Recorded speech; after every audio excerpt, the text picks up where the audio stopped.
Hello everyone, welcome to the first Ottobock live talks on YouTube. Today we have a very exciting show. We are joined by three incredible guests, all with very unique and empowering stories. First of all, we are going to introduce Noah from the US, and before then we're going to just watch a little video about him.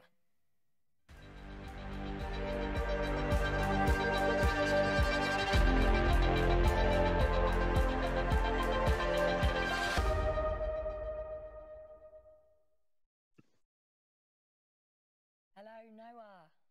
How are you doing? I'm doing great. Thank you guys so much for having me on today. I'm really excited to talk about new boundaries. Yeah, thank you. Introduce yourself a little bit about, what you do. For sure, yeah. So I am a two-time Paralympic snowboarder. I won a gold and bronze medal at my first games and am still currently on the U.S. Paralympic snowboard team competing and training for Italy in 2026. But outside of my competing in the Paralympics, I do a lot of free riding and snowboarding and also skateboarding. Wow. That sounds great, Noah. Hi, Noah. I'm Björn, as you probably know. Noah, in Germany, winter is just about to start. We had the first couple of colder days now. Any great tips for amputees when it comes to the winter season? What should they be aware of? What should they try? And what is really thrilling about being an amputee in winter? Man, that's a really great question. I'm glad you asked that because we all talk about winter, and I feel like winter is one of those things that you either have activities that keep you occupied and keep you having fun during the winter season, or you're like, oh man, winter is just so cold, it's brutal, I don't want to have anything to do with it. My advice for amputees or anybody really in the winter season is try new things. Snowshoeing is actually super fun. Like when I first tried snowshoeing as an amputee, it was really an enjoyable time, getting to get out there and test it out, and actually made it easier for me to walk around in snow. So I'd say try snowshoeing, go sledding, maybe try an ice skating rink if you can, go out with a buddy or girlfriend or boyfriend, whatever, get out there and have some fun out there. Yeah. Sounds good. Great. So the first good tips from the live show today. Yeah, love those tips. Brilliant. Oh, excellent. Well, I guess we'll now introduce our next guest, Caleb from South Africa. Caleb, before we talk to him, we're just going to watch a short video and then we'll chat to Caleb. The ocean is my healing place. And even though it's where my shark attack happened, it has drawn me back and changed my life forever. Surfing, sharing my story, and connecting with others empowers me and lifts me up. With my Genium X4, I can do what I love with ease, both in and out of the water. I'm finding my flow and making the most of each and every day. This is a whole new level of freedom. So hey, what's your next move? Hello, Caleb. Thank you for joining us today. How are you doing? I am so well. Hello, everyone. Awesome to be connected here. Awesome to be connected to you, Noah. Like really, really cool to be in the chat room with everyone. Sending a huge shout out from South Africa.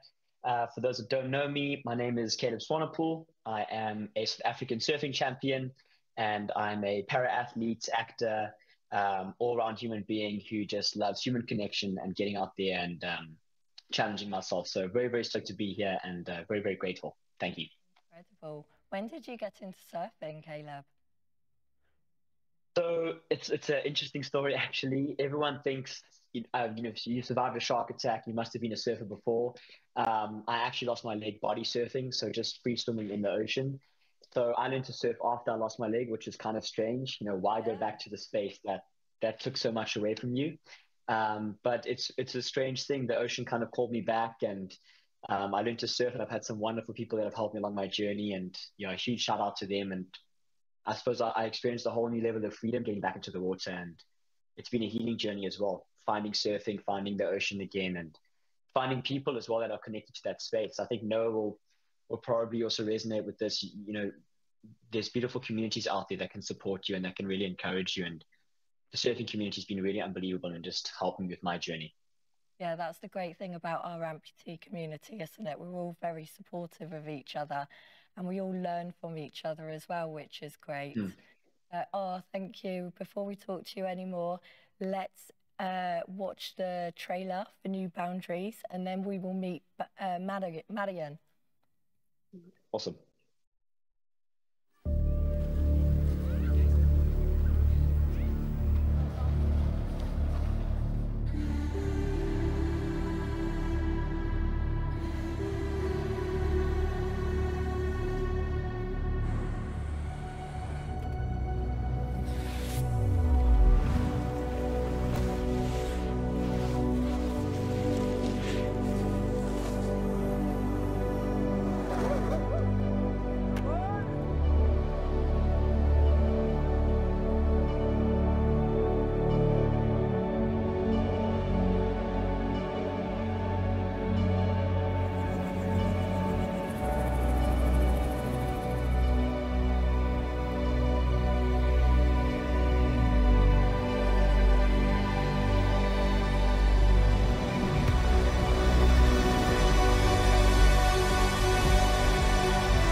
What an incredible documentary. Let's welcome Marian into the studio. Beautiful. Yeah, what an accent. Oh no, we're just destroying the studio live. We didn't prepare for that. Hello. Made a fantastic entrance then. How are you doing? Pretty good. Yeah, I'm excited to be here. Hi guys. Hi Noah. Hi Caleb. And hello to everyone who's watching. I'm excited to be here at the first Ottobock live talk. And yeah, let's do it. We're really excited to host you as well. Very looking forward to delving into your story and finding out more about, you know, New Boundaries and why you did the documentary, you know, from the very beginning of your amputation journey. Would you like to I can like take you guys with me how everything happened. It came about pretty naturally because my good friend Nicholas, who I've known for more than half my life, I've known him since I was 15 years old or 16 years old. He actually made the connection to Ottobock, and then they approached me and asked if I was up for the project. And yeah, I was like, I hadn't thought about it, but then the project came to me, and I trusted Nicholas. I trusted, of course, all his partners and also Ottobock, and that's how everything started. And yeah, now we're here. Oh, it's such an incredible Marian, documentary. You're talking about the project. The project is a video project. It's a 4-part documentary about your journey. It's called New Boundaries. This is quite a moving. It's a powerful and at the same time very gentle documentary. But what is it all about? Why are you here today? Introduce yourself a bit and tell us what's the main theme.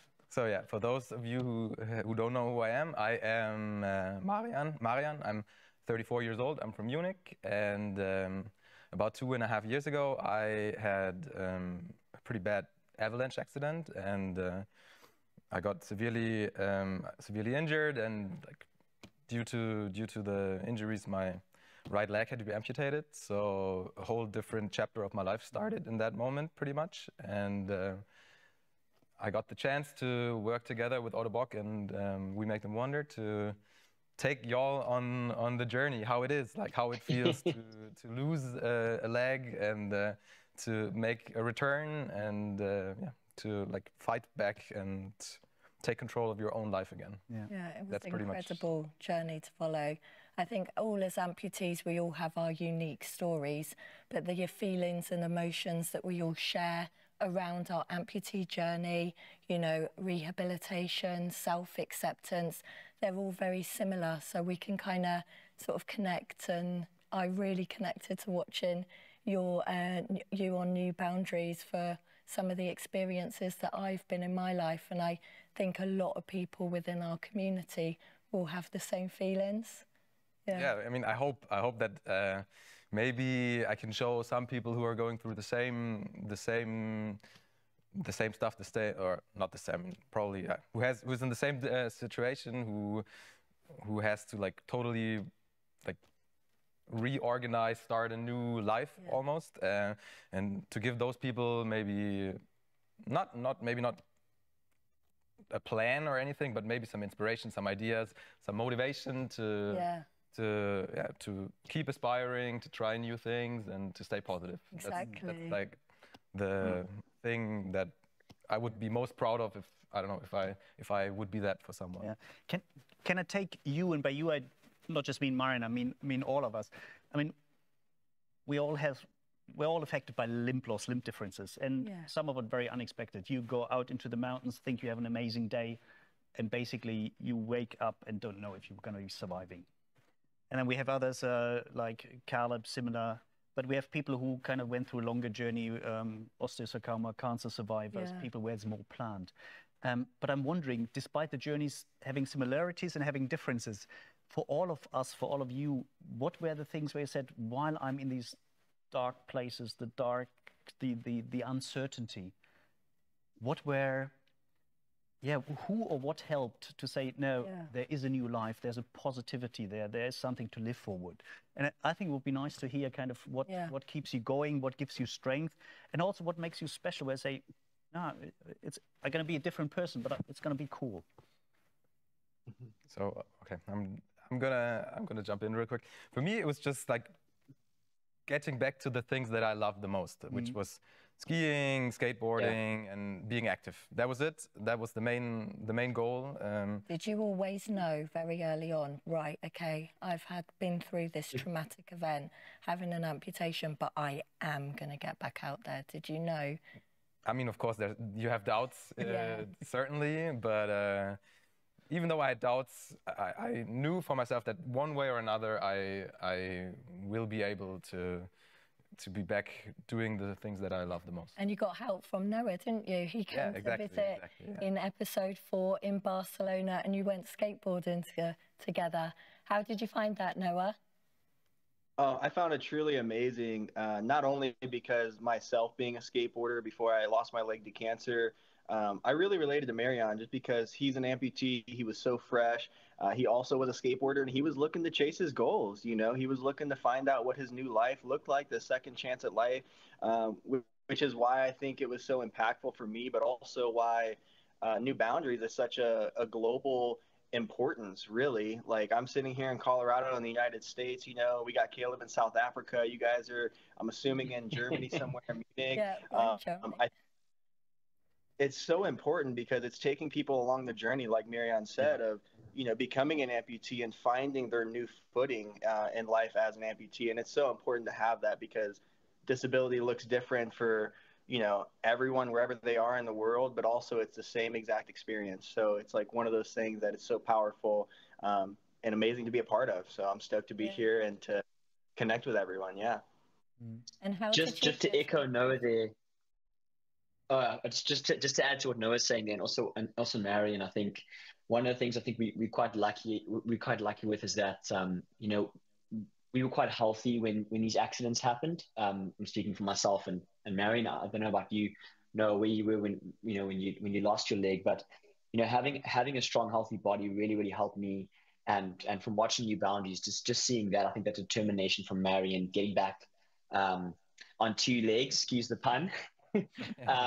Getting back on his feet and carrying on. I think, you know, having a healthy and fit body really helped all of us. And I think having the athlete mindset, it was already embedded in this story. And so naturally you're athletic, naturally you want to get back into things. And I think it's quite challenging sometimes when, you know, everyone's journey is different. If you haven't come from an active background and you lose your leg, there's so much that happens.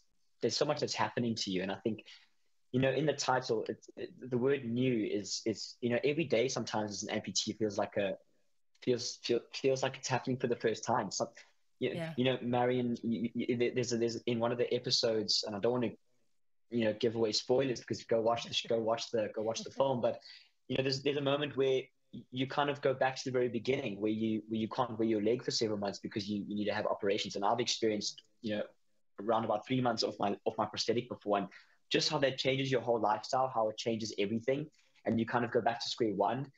It requires so much mental fortitude, but also support from people around you to carry on. I don't know how you all relate to that, but when I saw that part of you just having to get back in your wheelchair and breathe and kind of do your rehab, I mean, that I felt for you there because I know exactly what that feels like. And oh man, it's tough.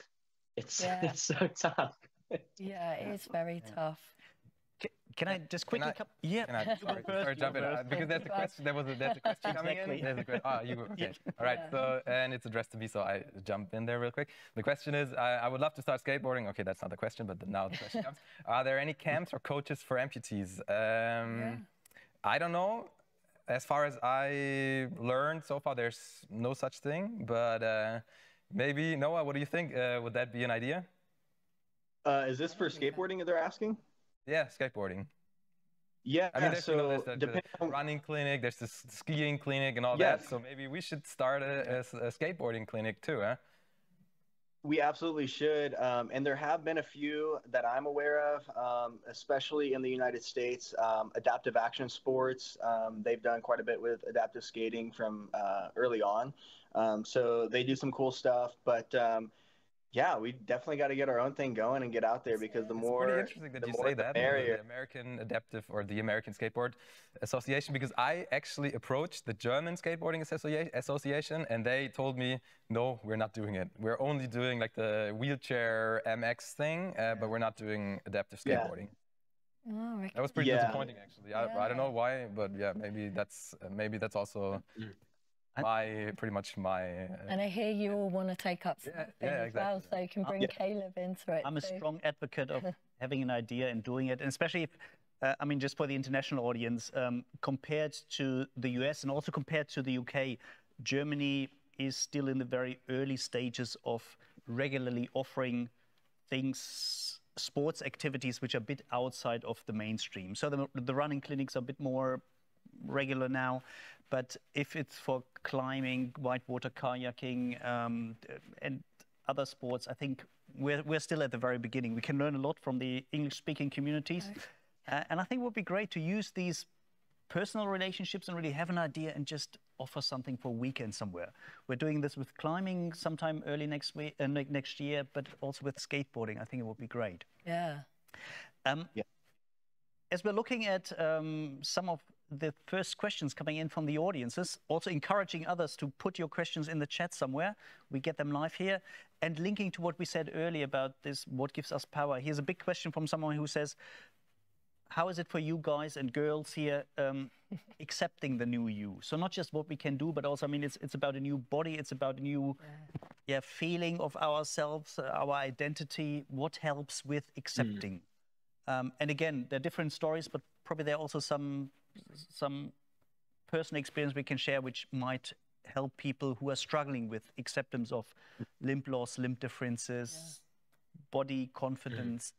And I think that's something which should be talked about much more often and much more honestly. Yeah, absolutely. I'm not sure. How is it for you? For me, it was quite a long journey. But I was born with limb difference, so I've been an amputee my entire life, unlike you guys. But yeah, it's only been up until recently that I kind of accepted myself. But what helped me was the fact of, social media and seeing so many other people, amputees with people with limb difference out there. And I think that's great support for us as well, isn't it? Yeah, well, I mean, I obviously I had a different story. I have a different story than you do. But what helped me is, okay, you look at it. I mean, I look at it.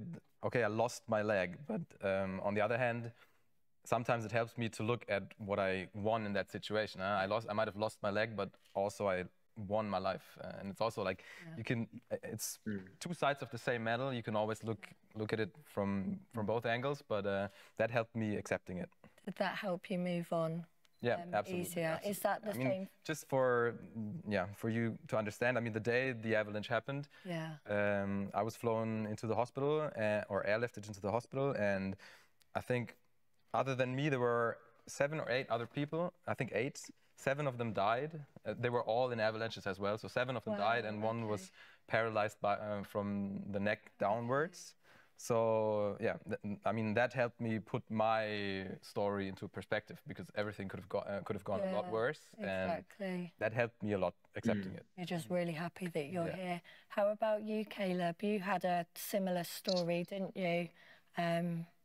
Yeah, I think, you never know when your life is going to change. I think no one prepares you for limb loss. I don't think it's something that there's a rule book for it. There's no how to, because we all individual humans. Our DNA is so unique, and how I process might look very different to how Noah processes, or you, Rebecca, or Björn, or Marian. But I think the common thing is processing, right? We all need to find a way to process, and I think it's important to explore what that looks like for you. So for me, one of the things that happened was I was studying a creative degree. One of the things I'm passionate about is acting. So I went back to my university studies and carried on with my training, and I was able to find a creative outlet for part of my healing journey, whether it be writing, whether it be playing a character, whether it be, being a stagehand on set. And I think I had that, and that was a great way to process. And then also getting into the water, going back to a space that I needed to start accepting that this has happened to me, but also getting fit and getting strong. I think if you feel fit and strong, you feel confident. And I think one of the things that brings me confidence as an amputee is the freedom to move my body, to walk into a space, and I can take up space. And I think you mustn't be scared of leading into getting confident. And everyone's an athlete. Everyone can be an athlete. So if you do a run, you're not just a runner. You're an athlete. So I think for that person that asked that question, I think start to investigate what feels like flow for you, because that will start to create a fertile soil for processing to happen. I think healing takes a lifetime, and it doesn't happen at the drop of a hat. No. So we must. I don't know if you relate to that, or if that echoes anything from your side. Yeah, to your point, Caleb, and to Marian's point, like, there truly are 2 sides of a coin, and neither one of them look the same. And my story is very different because, I went into the hospital after I'd been skateboarding one day.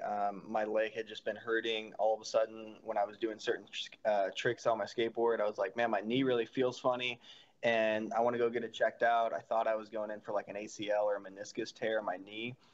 Ended up going in and getting x-rays done, and all of a sudden got called to a separate medical building, walked over there and met with like a team of doctors, and immediately was told, you're not going to walk on your leg again. You're going home. You're going to be on crutches, but you need to pack your stuff, and you're going to move inpatient into the hospital here, and where you will live until we finish up your chemo.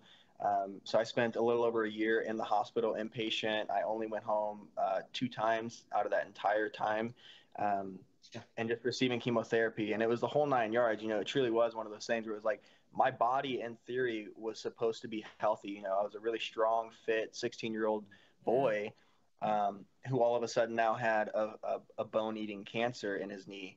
And I went through multiple surgeries. Actually, sounds like me and Björn went through something very similar. They tried to do a limb salvage. They tried to save it.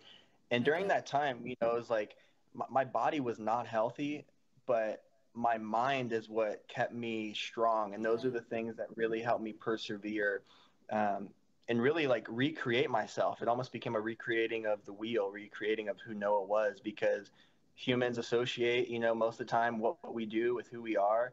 And when that's taken from you, it can be scary, the unknown. So that was my main focus is, okay, I'm going to try to survive this. If I have a second chance, where do I want to take it?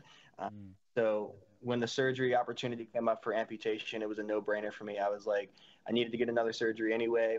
Let's just amputate it. My leg's not going to get better. And I can see my new future. I can see it with prosthetics developing. And over time, I can see the opportunity to be an evolving amputee, with an evolving leg and a new system and testing stuff out, checking At it out. that So time as well, when you were so young, you were about to be a professional skateboarder as well, wasn't you? How did yeah, you find that, you know, hearing, you know, that news at that time? And what made you decide to choose snowboarding over skateboarding? yeah, that's a great question. It was really, I mean, it was horrible. You know, it was one I of those things when imagine. I was told, like, I'm like, here I am. Like, this is who I am. I'm Noah the skateboarder. I was well on my way to going professional. Like, I was gonna be there one day. And so for me, it was just like needing to recreate myself and find something else that's similar to skateboarding because I knew skateboarding was gonna be hard. And I actually watched Sochi Paralympics on TV in 2014 when I was in the hospital, and that's what initially set my mind towards snowboarding. I had never snowboarded before. I grew up in Missouri and St. Louis, so there's no mountains there. It's just the Midwest of the United States.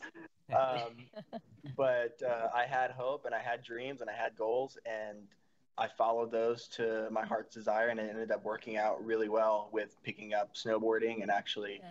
being able to compete. So fell in Did love with that it. help So, you? Oh, sorry. Noah, we have another question that came in. So I'm gonna head it in your direction. Do you have any? So you told us that you started snowboarding, or you learned snowboarding only after the amputation. So is there any other sports or challenges that you want to try? Other than Yeah, actually. Yeah, so I've done a couple things. I tried wake surfing before. That was really fun. I love that. I have actually ocean surfed, which it's been a few years, but the hardest part of that was just like reading the waves and getting into them. But I picked that up. Once I got on the board, I was able to surf pretty well. Um, the other things that I just started, I only played a couple times, is golf. And I Yeah. don't know why. I was like, whoa, golf is like totally different from what I'm used to. So that's kind of a new fun Very challenge that different. I'm hoping to work on. Yeah.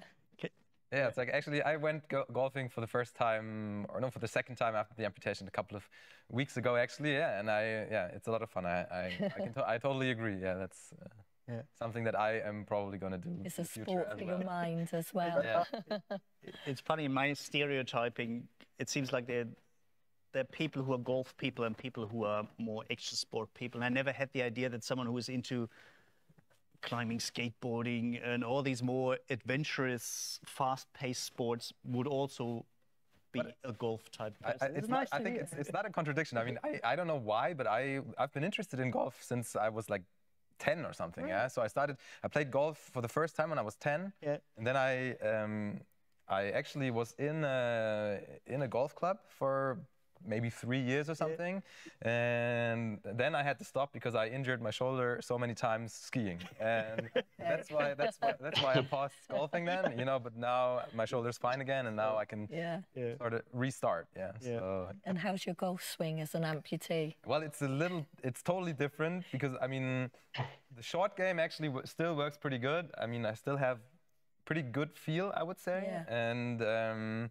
long game is the challenging part for me because you need a really strong, solid, like foundation. Yeah, from the core. And I haven't quite figured out yet what I really need to do. So whenever I try to like hit off the tee, then mostly my balls go right into the bushes, to the like outside the course. But yeah, then I'll just. I'm sure you'll work it out. Yeah, you'll. So Caleb, what about you? Is there any other sports or challenges for you? Yeah, definitely, Marian. Just on the golf comment though, I think golf is a challenge for me because I'm not a very patient person with new things, and as an amputee, I think I say as an amputee, as a human being who has one leg, who happens to be an amputee, when you find something new, you want to kind of throw the whole kitchen sink at it, and I think golf is one of those things that it takes time. It's very incremental. You've really got to be patient. I think that was my process with surfing. I started with a 9.6 foot board, and then dropped that down to a 6.6 eventually over the course of 5 years of learning to surf. So I think I need to learn to exercise some patience when it comes to doing new things. But some of the other things I'm interested in, definitely snowboarding. I think it's a beautiful winter progression from surfing. And I obviously follow some incredible Paralympian snowboarders, Noah being one of them. And just really, really, really, really awesome just seeing what's possible on a board, because on a surfboard, you don't always have as much room to play. You want a face that's kind of closing out. You're really dealing with nature in a very, very interesting environment. So would love to see what it's like surfing fresh powder and learning from that experience. Paraclimbing is something also I've done a little bit of, just ad hoc with some friends. And what's quite nice is you can just take your leg off and you can kind of go for it, which is quite fun. I think, you know, we amputees, we wear prosthetics, but I think it's also wonderful to find things when you can take your leg off and you can fully be yourself in your human form. And that's why swimming is something that I do a lot of for rehabilitation and for my mind. So, but paraclimbing and snowboarding are two things. And also skateboarding, you know, watching both of you skateboard has brought back such wonderful memories for me of when I had two legs. And it's quite a daunting thing to think of trying to get on a skateboard and skate again. But I think it's something that I'd like to challenge myself to, because you make it possible just by watching you guys. And I can just learn. I can learn a lot from just watching and observing. And I think that's the beautiful thing. Bringing it back to, you know, amputees and fresh amputees. There's so much out there. Maybe you can't necessarily engage with everyone at the same time, but there's so much to learn. I mean, everyone's doing their own DIY, figuring out how to do things. And I think just by watching someone's socials, I can learn a lot. You know, I don't even have to engage with them necessarily. One quick question. Have you ever heard, I mean, it would be the perfect sport for you. Have you ever heard of POW surfing? Of house surfing? POW surfing, yeah. Oh, Noah, you know it probably, huh? Yeah, Yes. it's pretty much like snowboarding, but you use a snowboard without binding. So pretty much it's surfing in deep snow. Okay. Yeah. So I don't know if you've ever heard wonderful. of it. I tried it for the first time in April, and it's so much fun. So yeah, that's probably, like, I mean, snowboarding as well, and then POW surfing. It's probably even better. Yeah, it's more difficult, of course, because you're not strapped into the board, but also makes it a little more interesting, maybe. Yeah, exciting. The wipeouts will be interesting. You tried it, Noah. Yes, I have. Yes, it's definitely more difficult. I think the hardest part is like getting set up, because a lot of the times, like where you're POW surfing, you don't have to have a lift. So sometimes you'll just, you know, hike up or something, or get a snowmobile ride up, or just whatever, just get to the top of the powder hill. And like setting up as an AK, I think that's the biggest thing, is like being an above the knee amputee makes things just a little bit more challenging than, you know, if you were a below the knee. And so I think that's probably the hardest part for me, was like getting started. So once I would like set up on the board and like scooting my way to finally like drop into the face. But once you start going, like it almost feels like you have bindings on, just because of the way that the POW presses the board to your feet. But yeah, when you fall, it's pretty fun, because you go one way, the board goes the other. Maybe just one way. How do you find? No, you go first, Caleb. That's fine. You go first. Okay. How do you find surfing? You surf goofy or do you surf regular? I'm sorry, snowboard. Regular or goofy, Noah? So I snowboard, skateboard, and surf all regular, because I grew up skateboarding regular with two legs, and so I didn't want to change that up. So yeah, my prosthesis is always my leading leg. Okay. So I'm back-footed, so my prosthetics on the back. For sure. Which also changes things as well. I think that's different. Like, you're obviously weight bearing differently. You pivot off your back foot, so you can kind of lean your weight into your back foot, whereas I'm more front footed with my balance. But it's nice to see that both work for board sports. For sure. Yeah. Maybe just because we have more questions from the audience coming in while we're at it right now. There's one maybe straight to Noah, at least for the US and maybe Canada. What are the best or good ski resorts which might be barrier-free, or at least, let's say, disabled-friendly in terms of accessibility? Do you have any advice? Any concrete tips? For sure. That's a really good question, because I know a lot of amputees are looking to go places that are accessible, or even if it's somebody who, you know, is in a monoski, maybe they're a bilateral above the knee amputee. There are a lot of good places. I would say starting off first is got to be Winter Park, Colorado. They have the NSCD, the National Sports Center of Disabled there. So they do a lot of adaptive programming just through them. You can go out, you can hire a guide, they'll take you around. A lot of the times the lifts will actually have lines separated for disabled people or ski patrol. So you can kind of get to the front of the line, get loaded on the lift, whatever. Another place is Steamboat Springs, Colorado. Also a very similar setup. They have an adaptive program there called STARS, Steamboat Adaptive Recreational Sports. And then another place is in Park City, Utah, where the National Ability Center is. That's actually where I started off my snowboarding journey, as I moved out to Park City, Utah, and started my training there. But yeah, there at Park City Mountain, they have a huge adaptive community there. And the National Ability Center is the biggest in the U.S. for adaptive programming. Yeah, I have a question for you because you're speaking about Park City. I remember I was there too for ski. Skied the pipe there, the super pipe. Did you ever ski the super pipe there with the prosthesis? Yeah. That's okay. Yeah. Yeah. I was any recommendations for the Alps or southern Germany? No, I don't really know because I only started snowboarding this year. I've only been to 2 ski resorts, so I can't. Yeah. I don't know, but I'm going to find out this winter, hopefully. I mean, probably for sure. I'm not a skier, but in Germany, I think there are regular clinics, weekends, tryout weekends, which are organized by the German Skiing Association. And for the UK, while there are probably no ski resorts, but Access Adventures, which is a charity for people with disabilities, they in summer offer wakeboarding, water skiing, but they also have regular trips, I think, into the Dolomites and the Alps in winter. So they might be, if you're UK based, they might be good first contact to actually ask or to go with them and then learn and get your first grip on. We also have disability snow sports in the UK, so they teach everyone at the snow centres. One question I did want to ask you though, Noah. Sorry, of course. And also there's the Ottobock ski clinic, and yes, absolutely. Again in January, I think, in France, and if you want to try maybe the prosthetic, like if you want to try it for the first time, and if you want to get in touch with me and other persons, then I think Shamrouz, Ottobock ski clinic, it's the place to be. Yeah. I would like to connect some of the threads of the discussion back, because earlier, and we're also coming back to some of the stuff the audience said, about this acceptance. And I think in our discussions, there were lots of things which I find are important. You said this, well, try out the ski clinic, the running clinic. So I think one part of acceptance is really exposing yourself to new opportunities. Even if you think you're going to make a fool of yourself, even if you think it's also this thing, being able to do things together in a physically and emotionally safe space with coaches with having experience in it, but then also being able to laugh about yourself. And I think that helps with acceptance. I think you earlier said something, Noah, where you said, well, very early, I put myself in the driver's seat.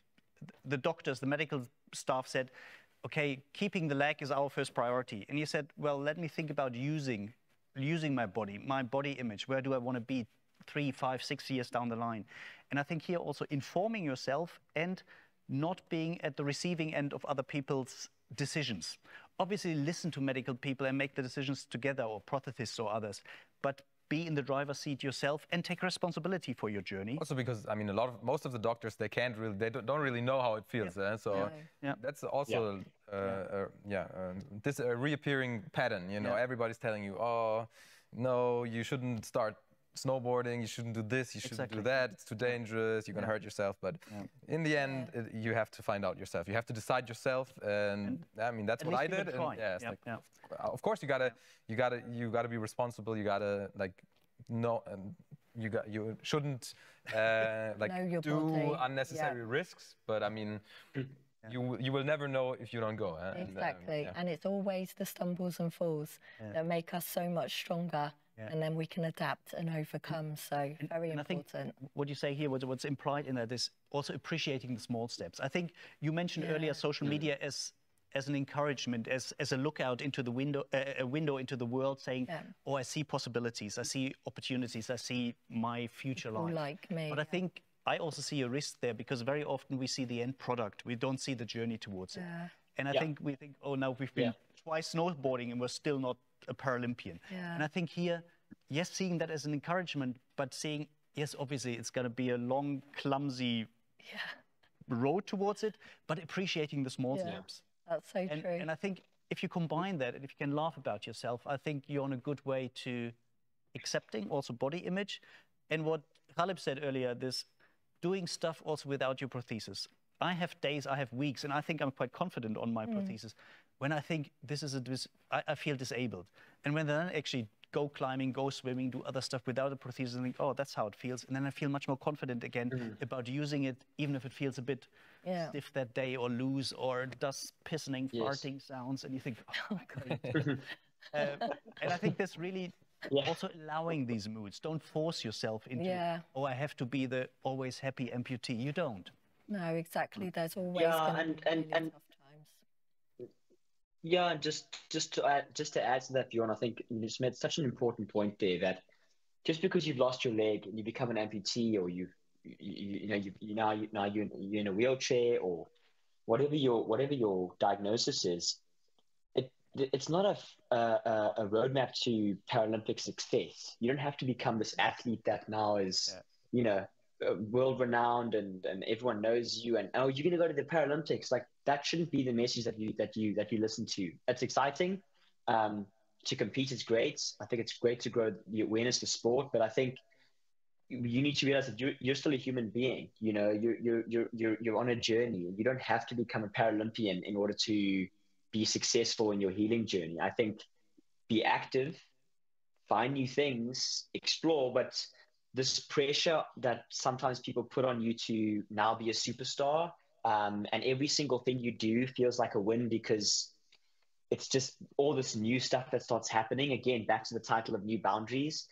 I really want to encourage people out there that are going through their own healing journey that try not to listen to the pressure. Be encouraged, but don't think you have to become a pro athlete to have a successful journey as an amputee or with a disability. I don't know if that resonates with anyone here, but makes 100%. It's just difficult sometimes, No, I mean, you really just hit the nail on the head, Caleb. Like, at the end of the day, like, it's not, every journey is not the same, and it's not always about going to the Paralympics or even competing at any certain level. It's really about just like finding your new life and your new normal and taking that. And like Björn said, there are going to be days where, like, and Caleb, like, there are going to be days where you can't wear your prosthesis, whether you end up with a sore or a wound or a pressure injury, or like your leg's just hurting really bad some days.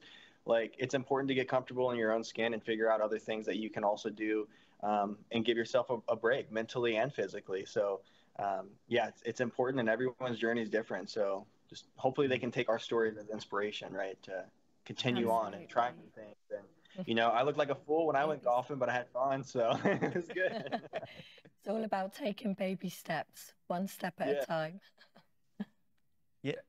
I mean, that's truth. I think that's true for everyone. That's not, it's not limited to disabled person. I mean, nobody's perfect. Practice, only practice makes perfect. So exactly, and we have to fail to know what we need to do to improve. I think in that regard, like, mentally becoming good at something, I mean, it's the same struggle for everyone, and you just have to. You just got to stay persistent, set goals and like work towards them, and eventually you will achieve them. I remember when I was learning to ski at the Chill Factor, actually, I just kept falling over all the time, and I was getting so frustrated. It took me ages to finally get it. And I was saying, is there something wrong with the snow or something? But it wasn't. It just takes time. Yeah, maybe. No, I can do it now. It wasn't the snow. It was just me learning and falling over. I think it was the snow that, Yeah, it was the snow. I would like, right in the beginning, where all of us in the short introductions, somehow we were touching on that ominous miracle community. You can draw the community as a resource, but we also talk about community as maybe a pressure. And I'm just wondering, because you partly through the documentary, partly through filming, partly through the support from Ottobock, but also just, I think you're a very outgoing person for the 2 hours we know each other now. I'm wondering, what did it mean to you early on in your journey, have the chance to meet other amputees in your rehabilitation center, other amputees through Ottobock, but also people where you're exposed to maybe really kind of a more competitive side of it, also the running clinics, the surfing and other things. What did it mean to you in terms of encouragement, help? Well, in the first, it gave me pretty much a clear picture of what I want to achieve. Yeah, gave me a goal pretty much, you know, and also assured me that, I mean, my life hasn't come to an end, you know, like there's new boundaries that I can push, you know, that I can get to discover. And yeah, I mean, of course, meeting Paralympic champions early on, it's a privilege. It's but also, I mean, I found out that, I mean, yeah, Noah and Heinrich, and I mean, they're just regular guys pretty much. And yeah, I mean, so that pretty much it was just a strong motivation for me, pretty much. Yeah. To set my eyes on something, and yeah, and then try to work towards it and try to make it happen. Yeah. Maybe a question to people from South Africa and the US. Do you have kind of a peer support system for amputees early on, which are initiated by the the hospitals or the medical system somewhere, or is that something which is uncommon in your areas? So I'll shoot from my side. When I first lost my leg, obviously shark attack. People hear about it and people start making noise about it, and it's quite fascinating, I guess. So a couple of shark attack survivors, you know, reached out to me and basically told me, listen, this is not the end. You need to be a survivor, not a victim here. And I think that was, hearing that from other amputees was quite normalizing. I think it really, you know, to Marian's point, it kind of gave me a bit of a goal to work towards in terms of not necessarily my sport, but more a feeling I wanted to have. And in terms of the support networks, I'm at a very awesome orthotics and prosthetics practice where there's a really good peer support system. When I first joined the clinic, there was, you know, therapy support. You know, obviously amputees are coming in and out, and you kind of checking each other out and having chats and things like that. And then I did a lot of rehabilitation there. So there was quite a cool community. I do think that sometimes it's quite isolated. You need to kind of know an amputee to kind of sometimes get into these kinds of spaces, and the newness of it all kind of it can be overwhelming. So I think you know, it really helped when people reached out to me and that knew about my story and kind of settled me. And I had a friend who was a shark attack survivor, who is a shark attack survivor, who swims, and I got in the pool with him and started finding my rhythm. And I just think that also helped me as well. I don't think we realize the impact that we can have on someone else sometimes on fresh amputees. And I think there's a I wouldn't say there's a responsibility, but there's an opportunity, I think, to guide people that are questioning and looking for answers. Yeah. How do you swim? Do you swim with or without your prosthesis? Without. So yeah, when I go, it's without my prosthesis. Again, it's back to that conversation that sort of Björn echoed around being completely free. That feeling of taking your leg off at the end of the day is just, I think we all smile when we know what that feels like. It's like one of the best feelings in the world. I don't wear a bra, but I can only imagine, you know. But it's that feeling of like 10 million times better. It's so good. It's really good. So being completely free, you know, and knowing, okay, cool, this is my leg's name is Logan, after the Wolverine. I've nicknamed my leg. But when I take Logan off at the end of the day and I can hop in the pool again, for me the pool's a mental space. So being able to be in the water, I process a lot. It's therapy for me, both physical but also mental. And I think back to that discovery and the newness, I think find things that help you find release, that help you just breathe, that help you exhale, because being a human being is also tough at times. You know, it's great, but also it's tough. And I think whether you have one leg, two legs, two arms, it doesn't really matter. The human experience has ups and downs, and we need to find moments to just woosa, you know, to just. So that's no leg in the water sometimes, you know. Caleb, I wanted to ask you something actually, because you went back in the water and swam with sharks, didn't you? That ultimately took your leg. How did you find that? That must have been really scary, or were you? Yeah, it's I'm still processing that. That happened earlier this year, and 9 years after I lost my leg. I'm very grateful to the Wild Trust organization that facilitated that, and we you know, I've survived a shark attack. I don't have anger towards sharks. Everyone thinks that I have this anger towards sharks now, and for me it's the antithesis. I've come to respect nature in a completely different way. So to have the opportunity to help change the perspective around sharks and what a shark bite looks like and what shark attack looks like, I really, that was an awesome opportunity for me, but then also for my own healing journey to kind of open a new circle and close one. It was because it was handled so gently in a way. There was no pressure to get off the boat and jump in. I made the decision for myself. It was, again, it was quite a calming experience. I was nervous in the beginning. We made a short film about it called Beyond the Bite. And it really is beyond the bite. You see these creatures, when you see them in their natural environments at peace, doing their thing, and you're just there to observe. It's a completely different experience. I was in this situation where it was predator prey, and to be on... Did you go swimming in the cage, or did you go like completely free without anything? Because I haven't. No, I haven't seen them. Oh, that's. I watched you. I was scared watching you. I was like, can't believe he's doing this. You were very brave. Thanks for your words, Rebecca. I'm also just grateful for the people around me. People that I have conversations with that see something, that see an opportunity, that see how they can maybe give me an experience to help me process. So it's back to the power of the community. It's back to people reaching out and really going, hey, how do you feel? How are you doing? Do you want to try this? Let's go gently. And I'm so grateful. I come from a tiny town of like 10,000 people in a very semi-arid desert area. And even when I lost my leg, my town, they fundraised to help me get a prosthetic. It was it's such a humbling experience coming from a space like that. And I mean, we'll all have our own experience in the community, but wow, I'm always so proud to say I'm come from Prince Albert in South Africa, because that's home, that's my family, and people say, we stand on the shoulders of giants, and we stand on our communities. We're here today because there's someone that cares about us and that loves us. Like the wins that I have, they wins for my family, and they're together. Like all of my brothers were in the water with me when I lost my leg, so they're essentially also shark attack survivors. They just weren't bitten.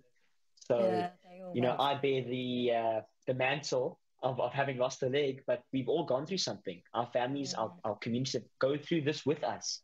So we also need to bring them along with us on the journey, because they're there. They're behind us. Support you to get through it all. We just have 5 minutes left.